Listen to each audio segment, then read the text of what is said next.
नमस्कार, मी आहे निलिमा. माझ्या निलिमास व्लॉग चॅनलवर तुमचं स्वागत आहे.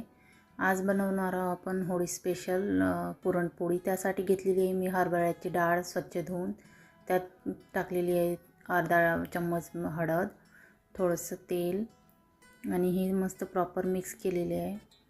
आता चला तर या डाळीला आपण 4 ते 5 शिट्ट्या लावून घेणार आहोत, म्हणजे असं मस्त मऊसूत शिजेल अशी याला 4 ते 5 शिट्ट्या काढून घेणार आहोत आपण. बघा कशी डाळ आपली इथे मऊसूत शिजलेली आहे. आता इकडे आपण या डाळीला एका चाळणीवर गाळून घेणार आहोत, म्हणजे अशी बारीक काढून घेणार आहोत डाळीला असं या प्रकारे.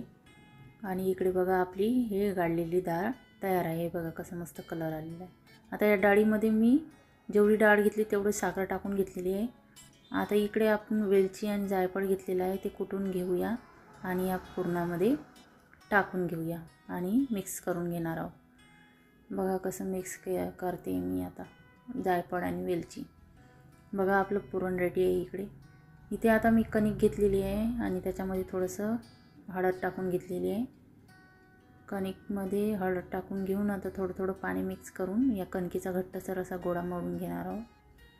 घट्टसर कणकेचा गोळा बनवून घेतल्यावर मस्त असा 15 ते 20 मिनटं नाहीतर मग अर्धा तास तरी बाजूला ठेवायचा, म्हणजे असं मऊसूत असा मुरेल तो तेल लावून. बघा कसा अर्धा तासासाठी मी रेस्ट करायला बाजूला ठेवून दिलेला आहे. आता हे कणिक रेडी आहे आपली इकडे. आता इथे मी घेतलेलं दही कढी करायला त्याच्यामध्ये 1 चम्मच बेसन टाकून घेतलेलं आहे.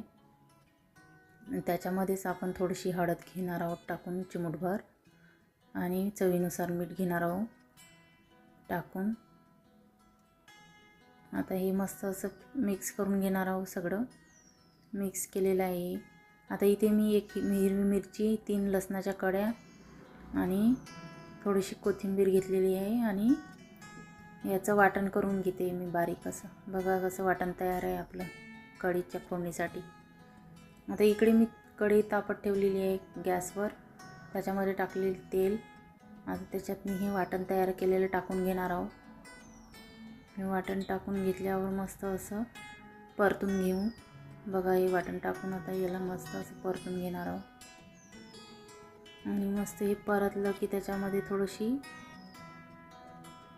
मेथीचे दाणे टाकून घेणार आहे आणि 2-4 कढीपत्त्याचे पाणी टाकून घेणार आहे, म्हणजे कढीला स्वाद छान येतो, चव छान येते. त्यासाठी आपण हे टाकून घेणार आहोत. बघा हे मेथीचे दाणे घेतलेले आहे. थोडेसे कढीपत्ता पण टाकून घेणार आहोत. आणि आपण आधीच याच्यामध्ये दह्यामध्ये हळद मीठ टाकून घेतलेली होती, त्याच्यामुळे टाकायचं काम नाही. आणि बघा असं दही याच्यामध्ये फोडणी टाकून दिलेलं आहे. बघा कशी कढी आपली तयार आहे मस्त अशी घट्टसर तळी. आता इकडे आपला कणकेचा गोळा रेडी आहे, अर्धा तास मुरत ठेवलेला. आता त्याच्या आपण पुरणाच्या पोळ्या घेऊया बनवायला. बघा एक कणकेचा गोळा घेऊन मी आता पुरणाची पोळी बनवून घेत आहे.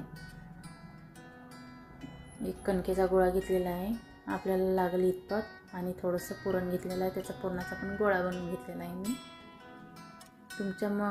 तुम्हाला जेवढी पोळी लागेल छोटी मोठी त्या हिशोबाने तुम्ही कणकेचा गोळा घेऊ शकता. आता बघा मी हे कडेचं साईडने चाकूच्या साहाय्याने कापून घेते आहे, म्हणजे काढून घेते आहे एक्स्ट्राचे कणिक. आणि हे कडेनं मस्त असं दाबून घेते कणिक, म्हणजे जेणेकरून आपली पोळी फुटणार नाही. मस्त असं आपलं पुरण आतमध्ये बसलेलं आहे. बघा असं हातावरच थोडीशी गोल आकार देऊन घेणार आहोत, म्हणजे पोळी अशी फुटायची भीती नसते मग. बघा आता याला अलगद हाताने मस्त अशी आपण लाटून घेणार आहोत, म्हणजे पोळी अशी मस्त लाटल्या जाते गोल.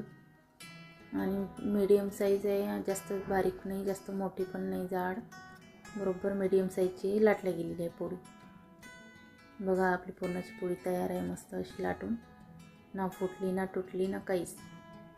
मस्त अशी पोळी तयार आहे आपली. तर इथे मी तूप घेतलेलं आहे टाकून तव्यावर. तवा गरम करायलाच ठेवला होता, गरमच आहे. आता तूप टाकून त्याच्यावर पोळी टाकून घेतलेली आहे. बघा कशी मस्त हाय फ्लेमवर आता मी शेकून घेणार आहे पूर्ण दोन्ही बाजूने. हाय फ्लेमवरच शेकायची पोळी, तेव्हाच मस्त अशी मऊसूत शेकल्या जाते, भाजल्या जाते. नाही तर मग ती स्लोवर जर शेकल्या गेली तर मग ती कडक व्हायची शक्यता आहे. त्याच्यामुळं हाय फ्लेमवरच आपण मस्त अशी पोळी दोन्ही बाजूनं खरपूस अशी भाजून घेणार आहोत. आणि तूप टाकल्यावर पण पोळी मऊ होण्याची शक्यता राहते.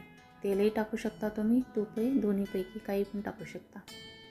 आता मी माझ्याकडे इथे तूप होतं तर मी तूप टाकून घेते. बघा मस्त लो टू हाय मीडियम फ्लेमवर मस्त अशी मी दोन्ही साईडनी खरपूस अशी भाजून घेतलेली आहे पुरणाची पोळी. आपली पुरणाची पोळी अशी रेडी आहे, ना कुठे फुटली ना तुटली ना काहीच झालेलं आहे आपल्या पुरणाच्या पोळीला. मस्त अशी पुरणाची पोळी तयार आहे आपली. असे मी इथे 4-5 पुरणाच्या पोळ्या बनवलेल्या होत्या. आमची लाईट गेल्यामुळं मी तुम्हाला एकच दाखवू शकलेली आहे. बघा कशी मस्त अशी आपली पुरणाची पोळी रेडी आहे. झूम करून पण दाखवत आहे. लाईट गेली असल्यामुळे तुम्हाला एकच पोळी दाखवत आहे, नाहीतर मग 5-6 पुरणाच्या पोळ्या अशा बनवून घेतल्या होत्या मी. अंधार असल्यामुळे मला दाखवता आलं नाही. आता एक ही पुरणाची पोळी आहे बघा, खाली आधीच बनवून घेतलेल्या आहे सगळ्या पोळ्या मी. रेडी आहेत मस्त अशा आपल्या पुरणाच्या पोळ्या. आपण आता जेवायला रेडी आहोत. बघा इकडे मस्त असं मी ताट सर्व केलेलं आहे आपलं होळीचं, होळी स्पेशल म्हणून. हे असं तुम्ही बनवून तयार करून खाऊ शकता. रेसिपी आवडल्यास लाईक